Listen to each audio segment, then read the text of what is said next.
सत्य कथा, पुरुषार्थ कथा, सुनो सुनो सिद्धार्थ कथा। सत्य कथा, पुरुषार्थ कथा, सुनो सुनो सिद्धार्थ कथा। चढ़ते सूरज सा तेजवान वो कीर्तिमान, हुंकार भरे जब कूच करे, थर थर कांपे आसमान। वो राजपुत्र वो शूरवीर, पर्वत को भेद दे उसके तीर, शांति का स्रोत करुणा की धार, निर्झर झरे मन से अपार।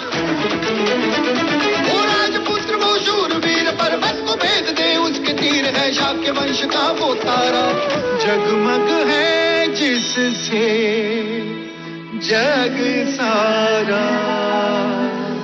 सत्य कथा, पुरुषार्थ कथा, सुनो सुनो सिद्धार्थ कथा।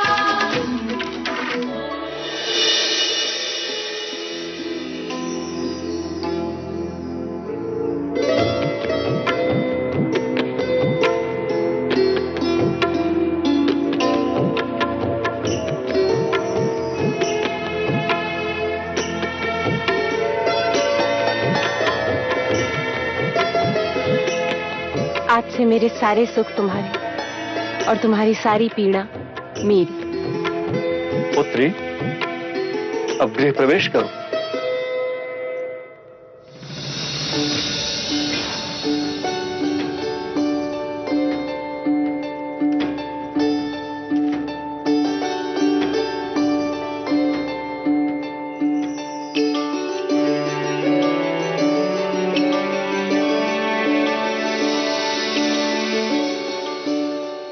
अमिता दीदी, कदाचित आप प्रथम माता हैं जो अपनी पुत्री के गृह प्रवेश को देख रही हैं। आइए।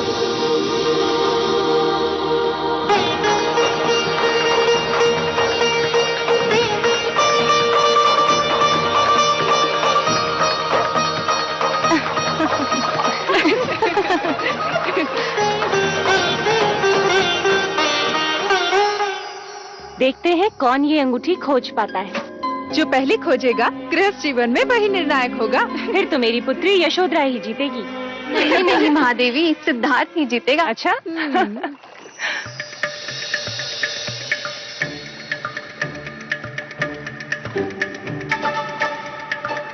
भैया मैं आपकी सहायता करूं? अरे अरे अरे, इतनी आतुरता छोटे युवराज, अवसर तो आपका भी आएगा।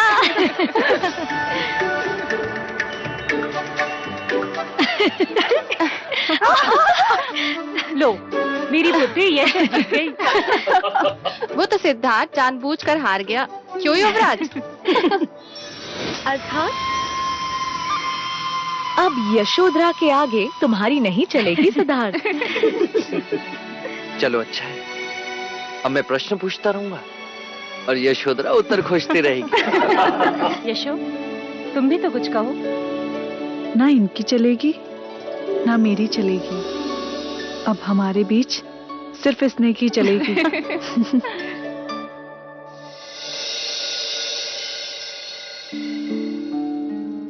आज आपके नगर वधू की परीक्षा है। देखते हैं गरजते बादल आज बरसते हैं या नहीं। लगता है आपने अम्रपाली को देखा नहीं, अन्यथा आप अग्नि परीक्षा ना करते।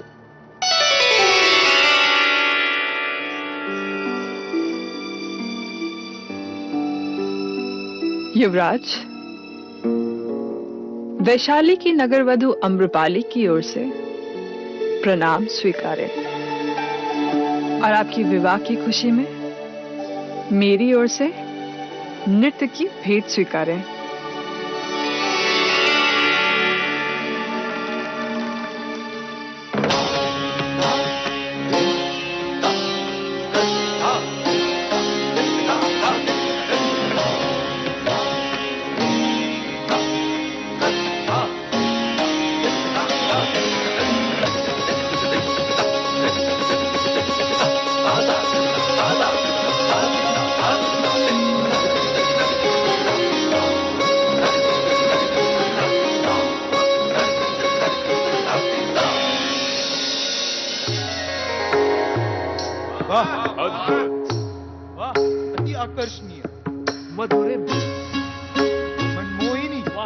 अद्भुत सुंदरी।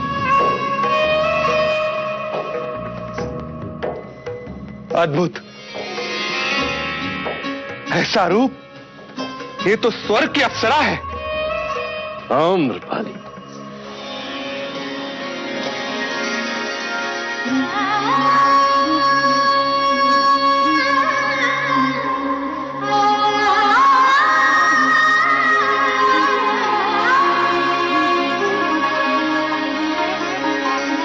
मन की डाली हवा से है लचक गई रे,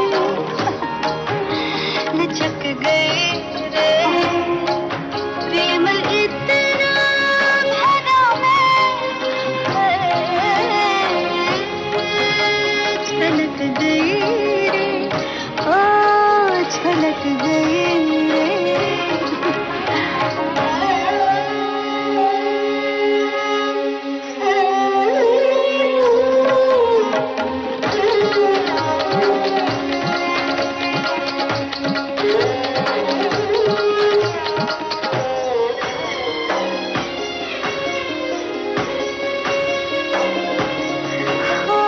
रंग और रूप की मैं हूँ मंदाकिनी, मेघ में मैं बस बन के सौदामिनी, हाँ दसों दिशाओं में शोभित है मेरी छवि, सर झुकाए वह चंद्रमा और रवि, देवताओं को भी जिसने मोहित किया, कामिनी आज वो क्या बहक गई रे, ओ बहक गई रे, प्रेम इतना भरा है, छलक गई, छलक गई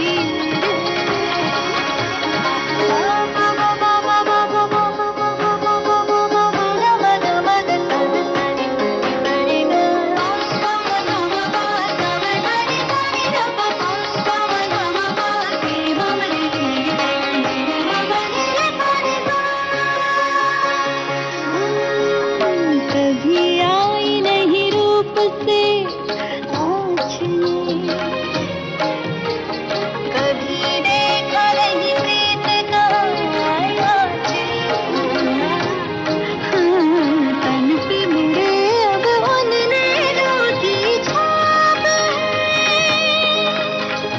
कौन सोचे कि ये पुण्य है पाप है,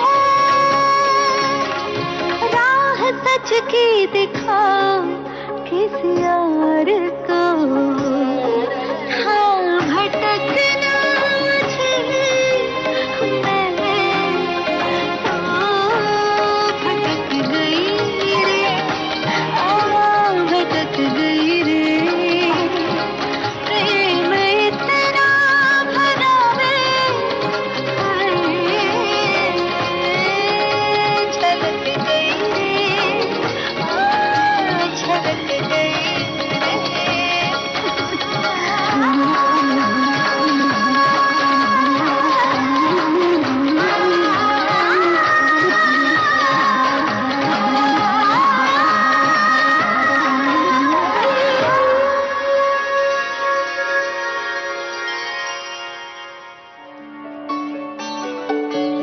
वाह, अद्भुत, ऐसा नृत्य मैंने इससे पहले कभी नहीं देखा। वाह, अद्भुत, अति आकर्षणीय। इसे भेंट समझकर स्वीकार कीजिए। लावण्य अमरपाली, आपने इस अवसर पर आकर अपने नृत्य से सबका मन मोह लिया।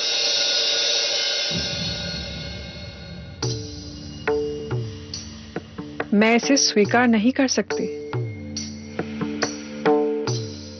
क्यों नहीं कर सकती देवी?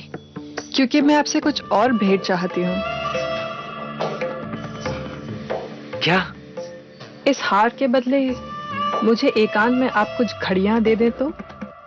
हाँ हाँ, क्यों नहीं, अवश्य, हमें खुशी होगी।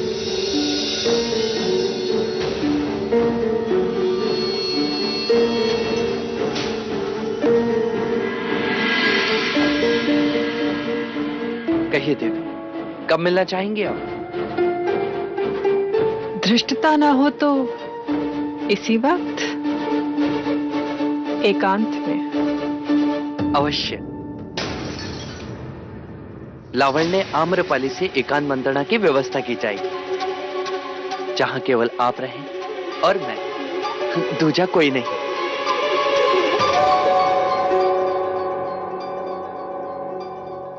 परंतु एक प्रश्न है, मेरे मैं अकेला नहीं, मैं और गोपा मिलकर मैं बनते हैं।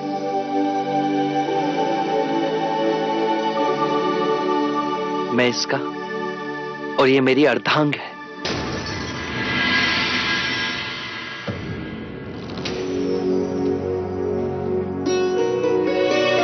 इतना प्रेम?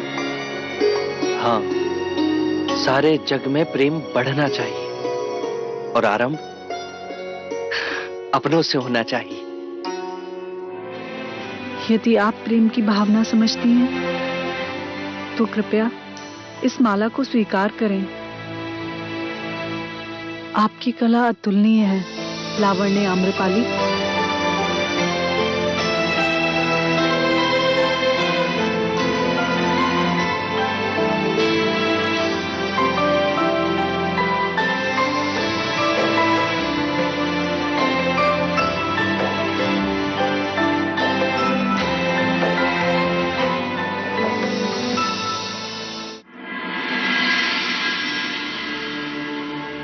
कब से देख रही हूँ, आज हमारी लावण्या का मन कहीं और ही भटक रहा है।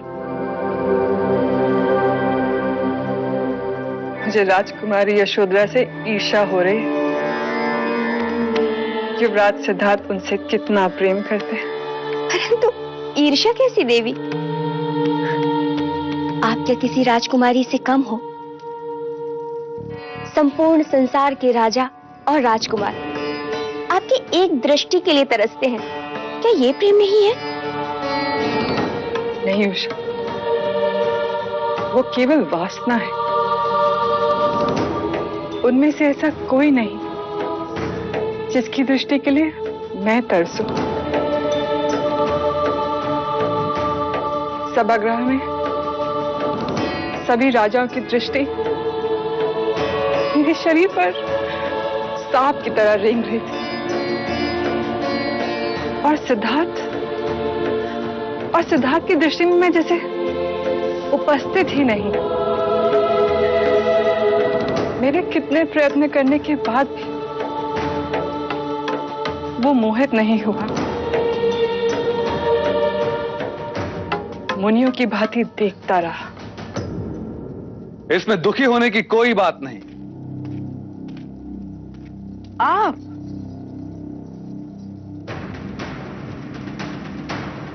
सिद्धार्थ मोहित ना हुआ तो ना सही, पर मगध नरेश बिंबिसार तुम्हारे अधीन है। अपनी जीत की घोषणा करने आया महाराज बिंबिसार? नहीं, तुम्हारे पराजय का भागीदार बनने आया हूं।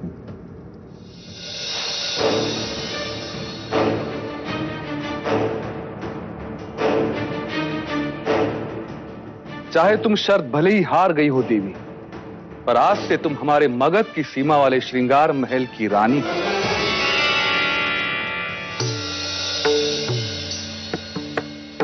अर्थात एक और राजा मोहपाश में बन गया, और मोह के वृक्ष पर ही प्रेम के फूल खिलते हैं आम्रपाली।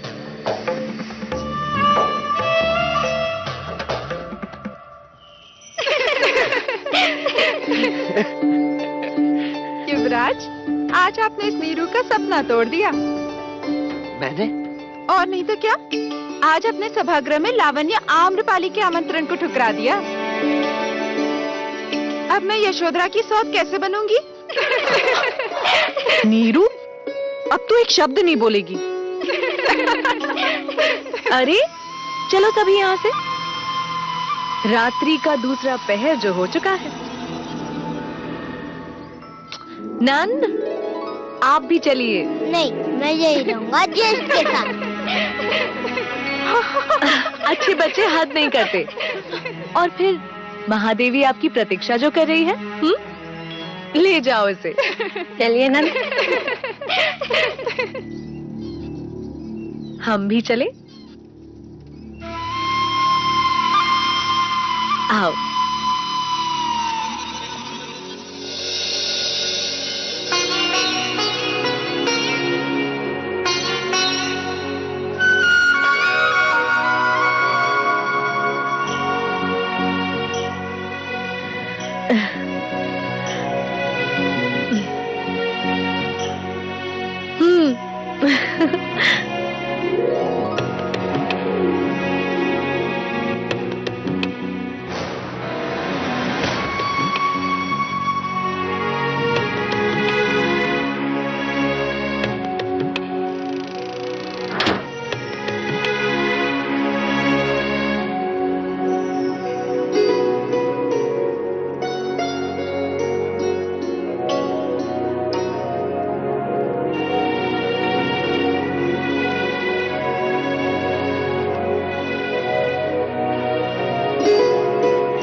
तुम्हारी सहेलियां तुमसे बहुत स्नेह करती हैं। हाँ,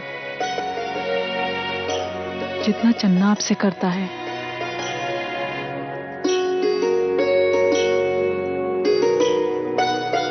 एक प्रश्न पूछूं? मना करूंगी तो मानोगे? नहीं ना?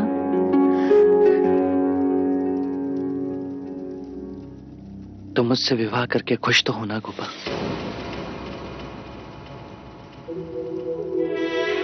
ये कैसा प्रश्न है?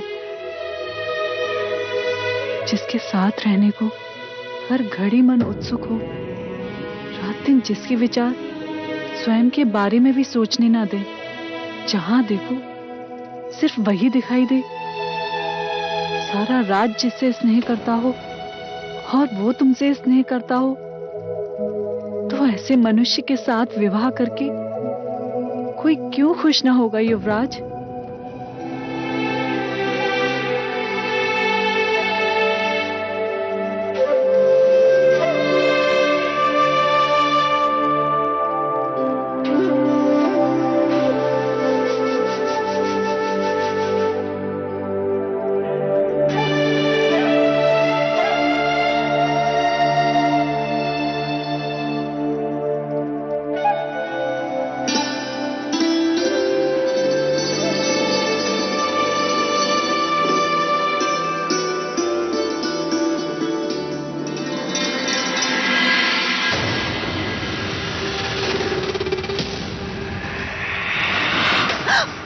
क्या हुआ आर्या? बिच्छू, द्वार पर। किसी को मत बुला। पर ये बिच्छू? इस समय इस बात का फैलना पूरे महल में कलेश फैला देगा। चन्ना यही है, मैं उसे बुला लेता हूँ, वो इन्हें दूर कर देगा।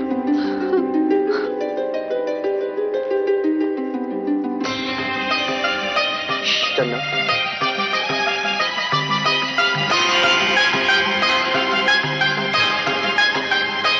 यहाँ कोई है जो विष फैला रहा है।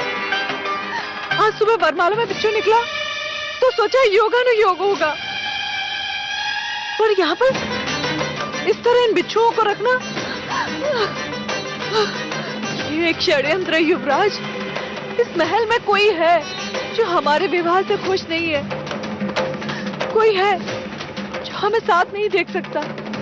नहीं गोपा, इस महल में हमारा कोई विरोधी नहीं, सब हमारे स्नेही हैं।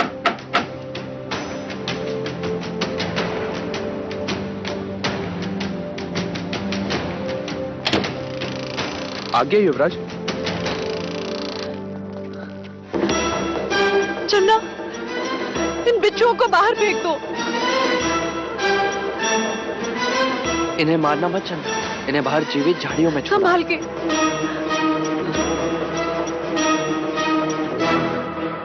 अब कोई भय नहीं। अब मैं इस खंड में नहीं रह सकती, मैं यहाँ नहीं सो सकती। लेकिन गोपा, इस समय हम जाएंगे कहाँ? यदि महल में भी कहीं गए तो सब हमसे प्रश्न करेंगे। आज्ञा हो तो मैं कुछ कहूँ? कहो चन्ना। मैंने आप दोनों के लिए कुछ सोचा था। इस संयोग से ये अवसर मिला है, क्या आप दोनों मेरे साथ चलेंगे?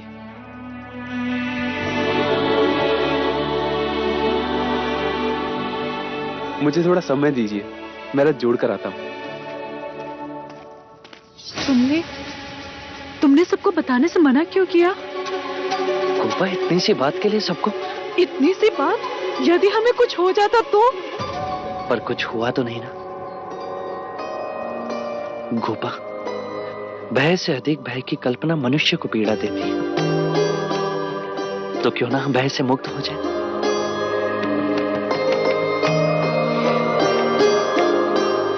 चलो हम इस महल से भाग चलते हैं।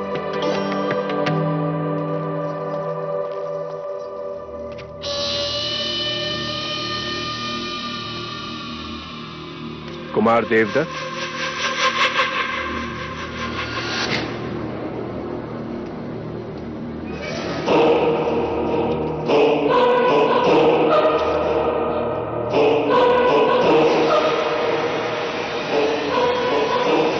मुद्राएं उठाने से पहले मेरे एक प्रश्न का उत्तर दे कार्निक। क्या कार्य सौंपा था तुझे? राजकुमारी यशोधरा का अपहरण। और तू किसे लेके आया? वो मुझे पता नहीं था कुमार देवदत्त की राजकुमारी की जगह तालाब के पास वो कोई और लड़की बैठी होगी। और मैं भी नहीं जानता कि इस पोटली में मुद्राओं की जगह और क्या है। मैं आपके सारे कार्य कर दूंगा कुमार देवदत्त। अर्थात तू वर्षा ऋतु के जाने के पश्चात खेत को जोतेगा, हाँ?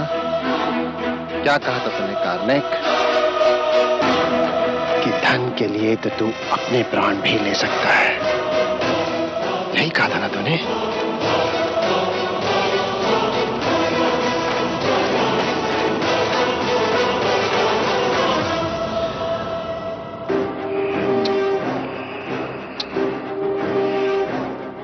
कार्निक, ये ले धन और ले ले अपनी प्राण। ले कार्निक, धन और ले अपने प्राण। ले धन और अपने प्राण ले कार्निक। ले कार्निक, ले, अन्यथा मुझे लेने दे।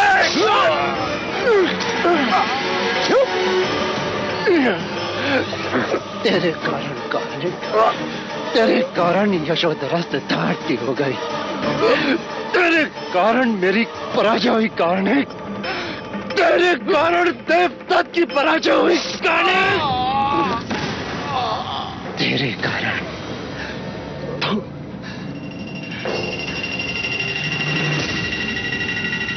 यशोधरा, यशोधरा।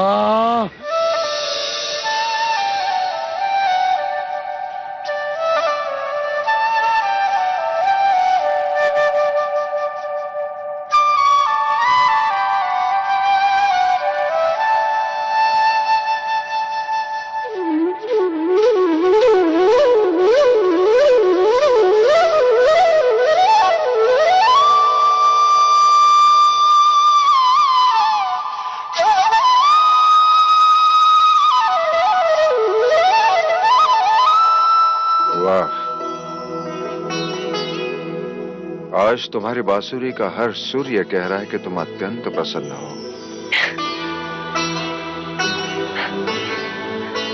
और आज आप भी बहुत प्रसन्न दिखाई दे रहे हैं देव। हाँ, समय कैसे करवट बदल लेता है। लग रहा है कली की बात है। सिद्धार्थ सो रहा था तुम्हारी गोद में और तुम बांसुरी बजा रहे। आज नंद सो रहा है और तुम। सिद्धार्थ का विवाह हो गया।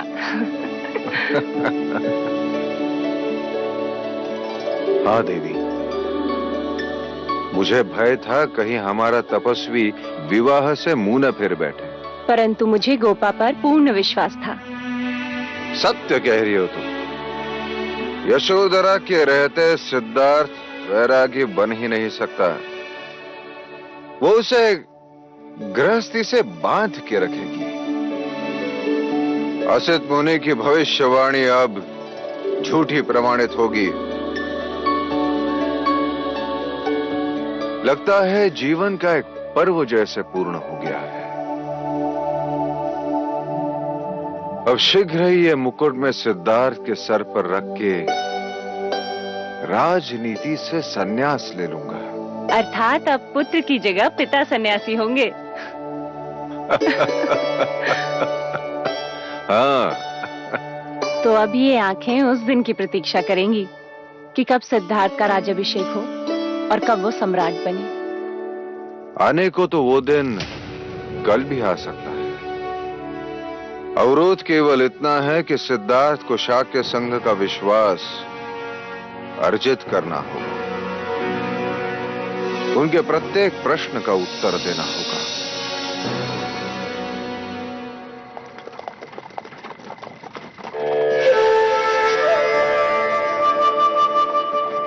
हमें कहाँ ले जा रहे हो चन्ना? ऐसी जगह जो युवराज को बचपन से बहुत पसंद है। कहाँ? बोलो तो मानो। किसी पहाड़ी पर? ना। तो किसी गुफा में? ना। तो तालाब के किनारे।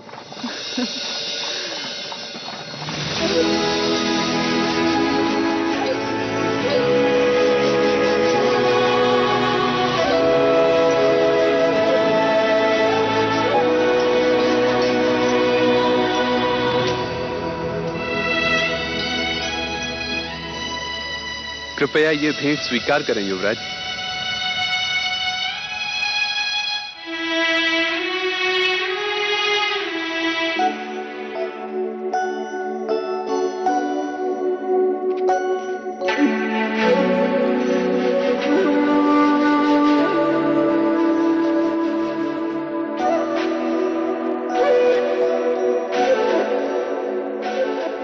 तुम्हारे इस उपहार के अमृत बिच्छू का विष बुला दिया चंदा।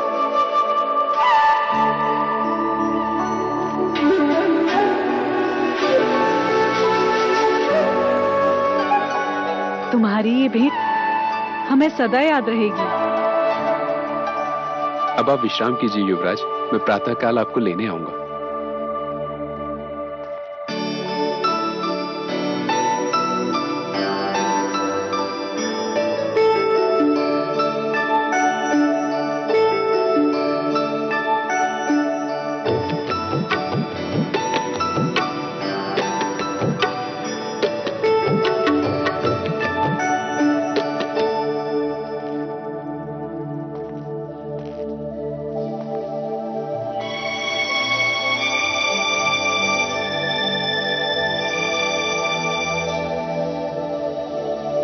अरे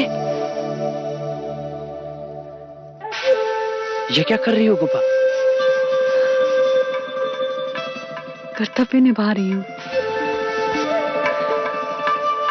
अब तक आप मेरे मित्र थे, अब पति हो। तो क्या पति मित्र नहीं हो सकता गोपा? हो सकता है, क्यों नहीं हो सकता? यदि पति पत्नी दोनों एक दूसरे को पूर्ण रूप से जाने तो।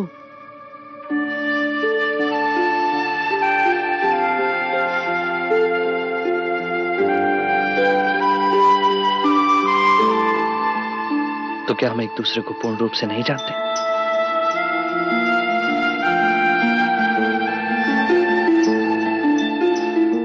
जानते हैं,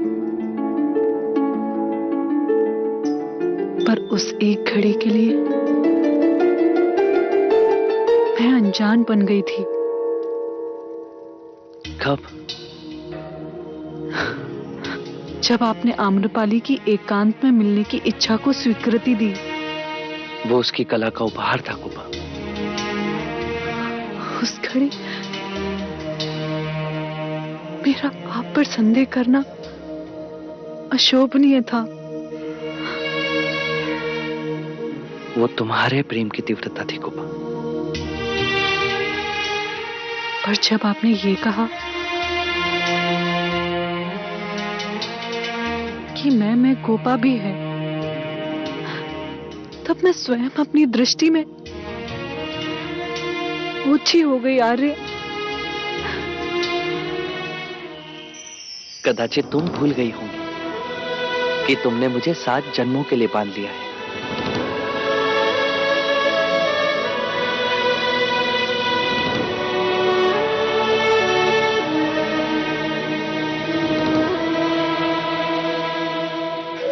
क्या सचमुच 7 जन्म होते हैं? कदाचित गुणीजन तो ऐसा ही कहते हैं। उसके बाद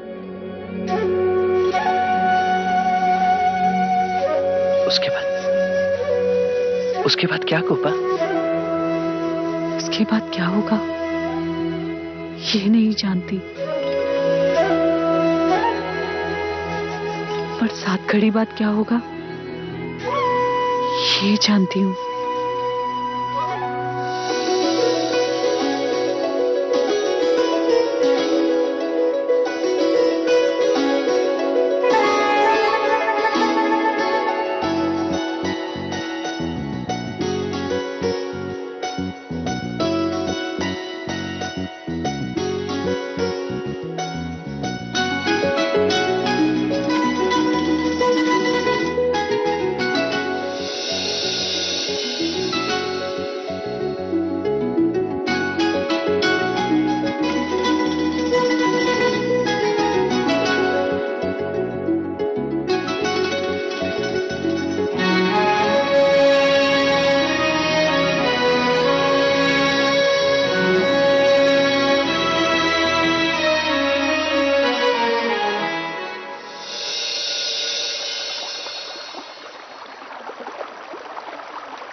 अरे चन्ना, प्रणाम मजली राजा। ये रथ किसके लिए सजा रहे हैं? युवराज के लिए मजली राजा। विवाह के पश्चात देवी यशोधरा के साथ उनका नगर भ्रमण जो है। हाँ, नगर भ्रमण। तो फिर सारे नगर को उनके पराक्रम की स्मृति भी तो रहनी चाहिए। मैं समझा नहीं मजली राजा। अरे, युवराज ने अश्वमेघ के अश्व को पकड़कर कौशल नरेश को पराजित किया कि नहीं? जी। तो फिर कंठक के साथ उसी अश्वमेघ के अश्व को बांधना चाहिए या नहीं, जिससे युवराज की कीर्ति सारा शाक्य राज्य भी देखे। ये आपने खूब कहा मजली राजा। मैं शीघ्र ही अश्वमेघ का अश्व युवराज के रथ से जोड़ देता हूं। शाक्यों के अश्व के साथ कौशल के अश्व को जोड़ प्रसन्नजीत के अपमान को जोड़ दिया है ब्रह्मांड। प्रसन्नजीत का प्रसन्न रहना संभव ही नहीं। बड़ी मित्रता की मोहर लगाने चले थे युवराज से। ये किस लिए? ये हमारी अति प्रिय अंगूठी है। इसे आप अपने पास रखिए। हमारी मित्रता का चिन्ह। मित्रता? परंतु आप तो मुझसे आयु में बहुत बड़े हैं मगध नरेश। हाँ, पर तुम विचारों में सारे भारतवर्ष के राजाओं से बड़े हो, और मेरी मित्रता तुम्हारे विचारों से है। इतने वर्षों में मैं राजनीति को सोमरस की तरफ पी चुका हूं, किंतु तुम्हारी नीति ने मुझे चकित कर दिया। जब मैंने सुना कि तुमने प्रसन्नजीत जैसे विक्रमी सम्राट को युद्ध में पराजित कर दिया, तो मुझे आश्चर्य हुआ। किंतु उससे भी अधिक अचरज मुझे तब हुआ जब मैंने ये सुना कि तुम युद्ध को रोकना चाहते थे, और तुमने युद्ध को रोक भी दिया।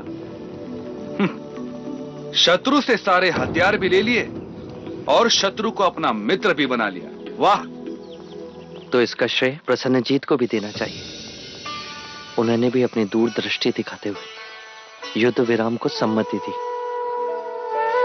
अन्यथा और अधिक प्राण जा सकते थे। किंतु इससे भी अधिक सोचनीय बात हमने कल देखी। वैशाली की नगर वधू, सौंदर्य सम्रागिनी आम्रपाली खुली बाहों से तुम्हारा स्वागत करने हेतु आतुर थी, किंतु उसके मोहपाश में बदना तो दूर, वो तुम्हें क्षणिक भर आकर्षित भी ना कर सके। इस आयु में इतना संयम। जो पहले से किसी और के वश में हो, वो दूसरों के वश में नहीं आता। सच्चे प्रेम के सामने क्षणिक आकर्षण सूर्य के सामने बादल के समान होता है महाराज, जो अधिक समय तक नहीं टिकता। युवराज, अजात शत्रु की जगह यदि तुम हमारे पुत्र होते। यह आपका बड़ापन है महाराज। युवराज, जीवन में जब कभी भी सहायता की आवश्यकता पड़े, निसंकोच इस मगध नरेश को स्मरण कर लेना।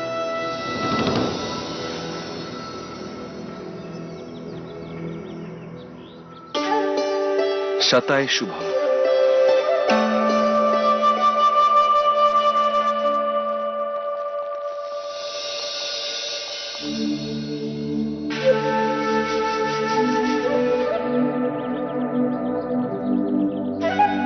यहाँ क्यों आए माँ?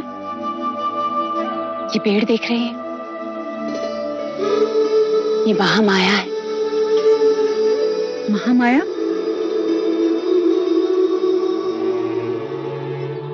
महामाया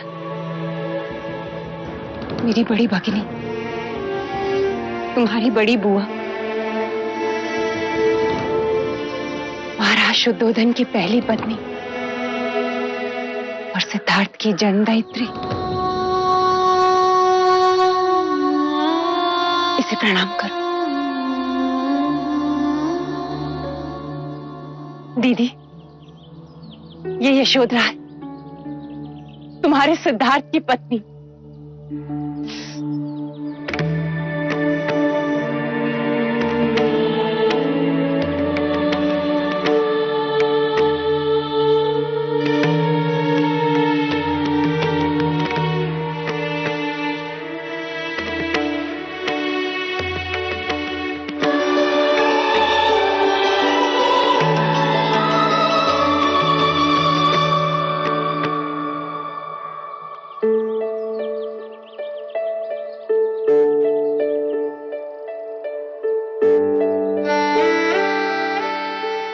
युवराज ने मुझे ये बात कभी नहीं बताई।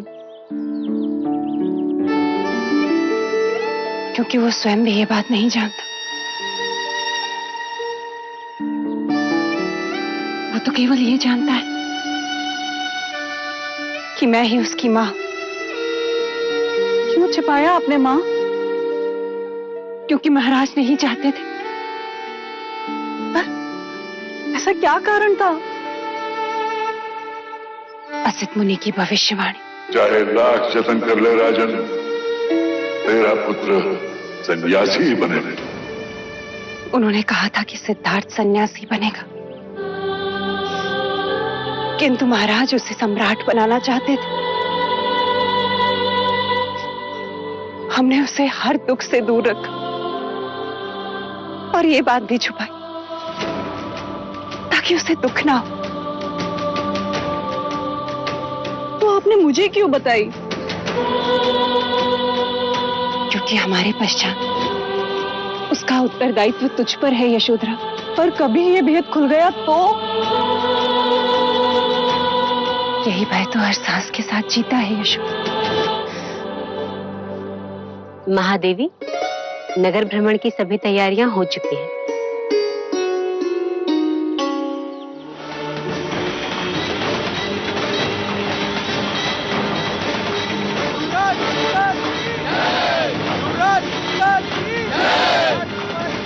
अरे कौशल नरेश, आप खाली हाथ खड़े? ये लीजिए, इन फूलों को बरसाकर आप भी युवराज सिद्धार्थ और यशोधरा को अपना आशीर्वाद दीजिए। राजकुमारी यशोधरा की, राजकुमारी यशोधरा की,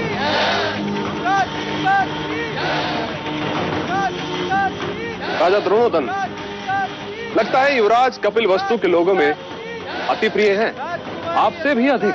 सत्य कहा आपने। लोगों में विजेता ही पूजा जाता है, पराजित को तो होना ही मिलता है।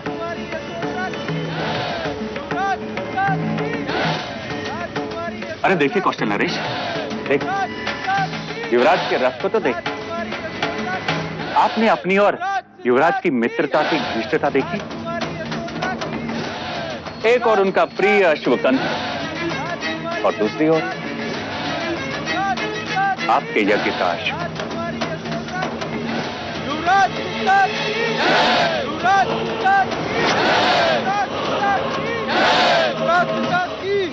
राजकुमारी यशोधरा की। और कोई आवश्यकता हो तो वर्ण कीजिए। प्रणाम।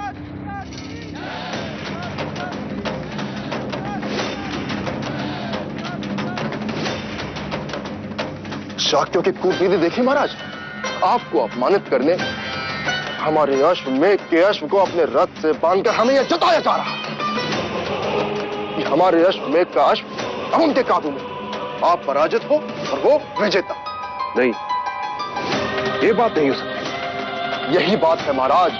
विवाह मंडप में मैंने स्वयं महाराज दुर्योधन को दूसरे शाक्य राजाओं से कहते सुना। हमने उसे विवाह का आमंत्रण दिया, परंतु उस आमंत्रण को स्वीकार कर लाचार होकर प्रसन्नजीत को कपिलवस्तु आना। आपने हमारा दिया हुआ सम्मान देखा, परंतु होने वाला अपमान नहीं देखा। यदि ये बात सत्य है कि आप हमारे मित्र हैं, तो हमारे साथ द्वार पर खड़े होकर हमारे अतिथियों का स्वागत इन फूलों से कीजिए। प्लीज।